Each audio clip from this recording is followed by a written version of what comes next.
บุคคลที่ประสบความสำเร็จในประวัติศาสตร์หลายคนสร้างความสำเร็จให้กับตัวเองและขึ้นไปยืนบนแท่นเกียรติยศเพียงลำพังในขณะเดียวกันก็มีบุคคลอีกไม่น้อยที่มีพี่น้องสนับสนุนอยู่ด้านหลังและบางคนก็มีพี่น้องทอดเงาอยู่เคียงข้างบนแท่นความสำเร็จเช่นเดียวกันวันนี้อับดุลไททูบได้รวบรวมคู่พี่น้องที่มีชื่อเสียงที่เป็นทั้งเพื่อนร่วมงานคู่แข่งและคู่เปรียบเทียบมาให้ทุกท่านได้รับชมใน5พี่น้องชื่อดังในหน้าประวัติศาสตร์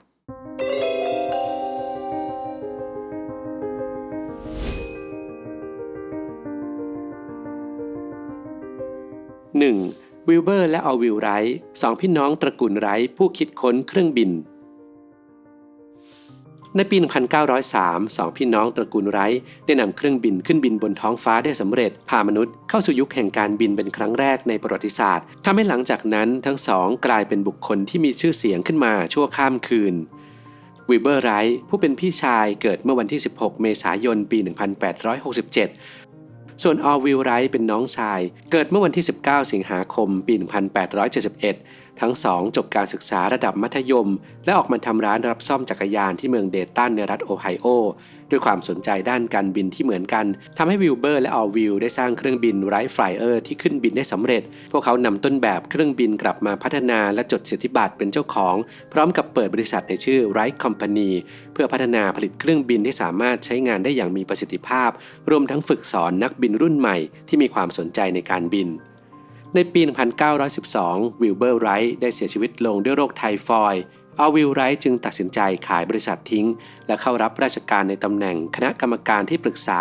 ด้านการออกแบบและสร้างอากาศยานแห่งชาติซึ่งเป็นตำแหน่งสำคัญของนาซาในเวลาต่อมา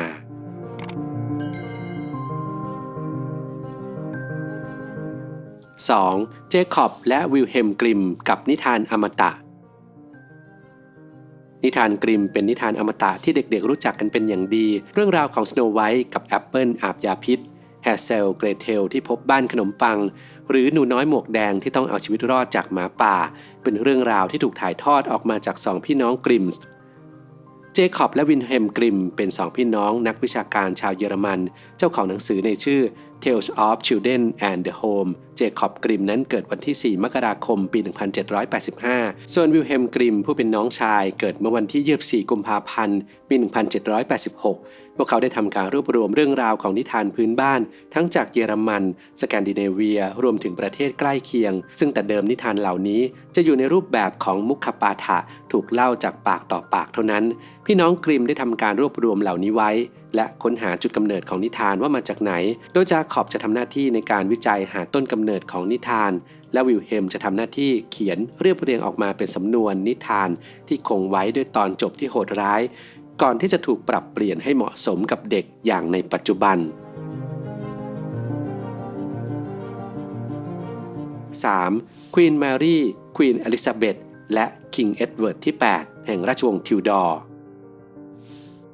กษัตริย์เฮนรี่ที่ 8 มีกิตติศัพท์ขึ้นชื่อในเรื่องของความเป็นกษัตริย์นักรักโดยตลอดรัชกาลของพระองค์มีพระราชินีคู่บัลลังก์ถึง 6 พระองค์และมีพระโอรสธิดาที่ขึ้นครองราชย์ต่อถึง 3 พระองค์คือราชินีแมรี่ที่ 1 ราชินีอลิซาเบธที่ 1 และกษัตริย์เอ็ดเวิร์ดที่ 6 หากเรียงตามลำดับการขึ้นครองราชย์เอ็ดเวิร์ดที่ 6 ที่เกิดแต่เจนซีมัวร์พระโอรสองค์เล็กของกษัตริย์เฮนรี่ที่ 8 ได้ขึ้นครองราชย์ก่อนพี่สาวทั้งสองโดยขึ้นครองราชย์ในปี 1547 โดยพระชนมายุ 10 พรรษาในรัชกาลของยุวกษัตริย์พระองค์ได้ทำตามแบบอย่างของเฮนรี่ที่ 8 ในการดำเนินการปฏิรูปศาสนาจักรเปลี่ยนจากที่นับถือศาสนาคริสต์นิกายโรมันคาทอลิกมานับถือศาสนาคริสต์นิกายแองกลิกันแทนเอ็ดเวิร์ดที่ 6 สวรรคตด้วยอาการพระประชวรในวัย 15 พรรษา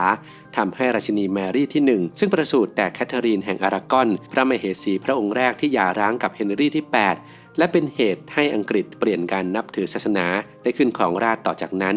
ราชินีแมรี่ได้นำเอานิกายโรมันคาทอลิกกลับมาใช้และได้ปราบปรามผู้ที่ต่อต้านด้วยการเผาจนได้รับฉายาบลัดดี้แมรี่หรือราชินีกระหายเลือดพระองค์ทรงครองราชย์เป็นเวลาทั้งสิ้น 5 ปีก่อนจะสวรรคตลงโดยไม่มีทายาทดังนั้นข้าราชบริพารจึงได้ถวายพระราชสมบัติแก่พระราชินีอลิซาเบธที่ 1 ทายาทของแอนโบลีนรัชกาลของราชินีอลิซาเบธถือเป็นยุคทองของอังกฤษ เนื่องจากกองทัพเรือของพระองค์สามารถเอาชนะกองทัพเรืออันมีชื่อเสียงของสเปนได้และมีการส่งนักเดินเรือเดินทางไปสำรวจพื้นที่ต่างๆทำให้อำนาจของอังกฤษแผ่กระจายไปอย่างกว้างขวาง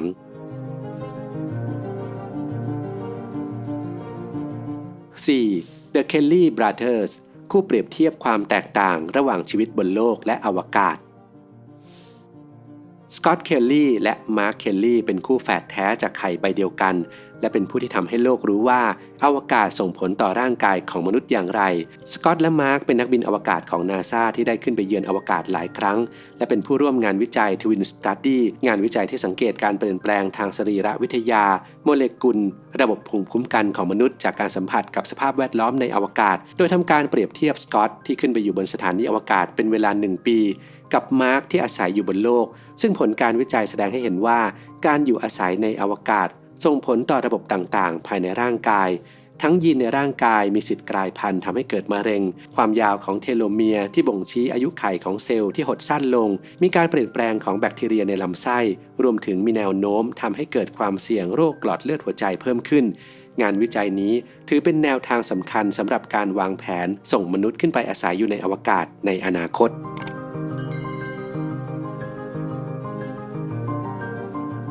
5. อินจันแฝดสยามแฝดสยามเป็นคำที่นิยมใช้เรียกฝาแฝดที่มีร่างกายติดกันโดยมีที่มาจากอินจันฝาแฝดชาวสยามที่ได้เดินทางไปโชว์ตัวในต่างประเทศจนมีชื่อเสียงสองพี่น้องอินและจันเป็นชาวสมุทรสงครามเกิดในช่วงรัชสมัยของพระบาทสมเด็จพระพุทธเลิศฟ้านภาลัยมีบิดาเป็นชาวจีนอพยพและมารดาเป็นชาวสยามทั้งสองมีร่างกายช่วงอกที่ติดกันและใช้อวัยวะอย่างตับร่วมกันแต่ถึงจะเป็นอย่างนั้นอินและจันก็สามารถใช้ชีวิตได้เหมือนคนปกติทั่วไปจนวันหนึ่งนายโรเบิร์ตฮันเตอร์หรือนายห้างฮันแตรได้มาพบทั้งสองขณะกำลังว่ายน้ำภาพดังกล่าวสร้างความประหลาดใจให้เขาเป็นอย่างมากฮันเตอร์จึงได้ชักชวนทั้งสองไปโชว์ตัวกับคณะละครสัตว์ทั่วสหรัฐอเมริกาและยุโรปซึ่งหลังจากอินจันเดินทางไปโชว์ตัวและเก็บเงินได้จำนวนหนึ่งพวกเขาก็หันมาเอาดีในด้านการทำไร่ในรัฐนอร์ทแคโรไลนาโดยทำการซื้อที่ดินและทาสไว้ทำไร่ฝ้ายพร้อมกับเปลี่ยนชื่อเป็นเอ็งซางบังเกอร์และถือสัญชาติอเมริกานับแต่นั้นในวันที่ 17 มกราคม ปี 1874 จันได้เสียชีวิตด้วยอาการเลือดข้างในสมองก่อนที่อินจะเสียชีวิตตามในเวลาไม่กี่ชั่วโมงต่อมาแพทย์ได้ชันสูตรและพบว่าสาเหตุที่อินเสียชีวิตเกิดจากระบบไหลเวียนเลือดของทั้งสองมีการเชื่อมต่อถึงกันทำให้เมื่อจันเสียชีวิตไม่สามารถสูบฉีดกลับมาถึงอินได้สายสัมพันธ์ระหว่างพี่น้องของแต่ละครอบครัวนั้นคงจะแตกต่างกันไปตามแต่การเลี้ยงดูบางคนอาจมีหน้าที่ในการปกป้องดูแลอีกฝ่ายในขณะที่บางคู่อาจถูกเลี้ยงมาให้ช่วยเหลือซึ่งกันและกันอย่างไรก็ตามสิ่งที่พี่น้องทุกคู่คงจะมีเหมือนกันนั่นก็คือความรักและความห่วงใยที่อาจไม่ได้แสดงออกมาเป็นคำพูดแต่แสดงออกผ่านการกระทำนั่นเองครับ